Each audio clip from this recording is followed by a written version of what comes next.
आपण पाहत आहात नाशिक खबर न्यूज, जनतेचे हक्काचे व्यासपीठ। गुरु तेज बहादूर यांच्या 350व्या शहीद समागमानिमित्त हिंददी चादर कार्यक्रमासाठी नियोजन बैठक।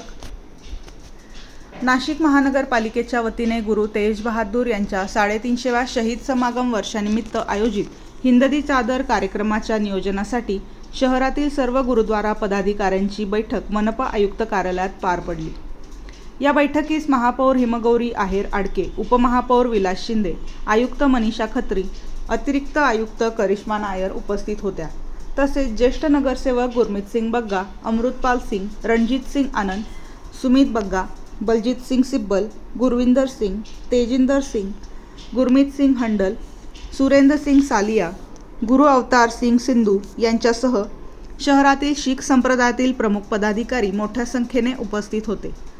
28 फेब्रुवारी व 1 मार्च रोजी होणाऱ्या कार्यक्रमासाठी मोठ्या प्रमाणावर अनुयायी सहभागी होणार असल्याने वाहतूक व्यवस्था, भोजन, आरोग्य सुविधा, आवश्यक साधन सामग्री तसेच प्रशासनिक समन्वयाबाबत सविस्तर चर्चा करण्यात आली। सर्व आवश्यक सुविधा महानगरपालिकेमार्फत उपलब्ध करून देण्यात येतील अशी ग्वाही महापौरांनी दिली। इसवी सन 1675 मध्ये धर्मस्वातंत्र्यासाठी बलिदान देणारे गुरु तेज बहादूर यांना हिंददी चादर म्हणून ओळखले जाते।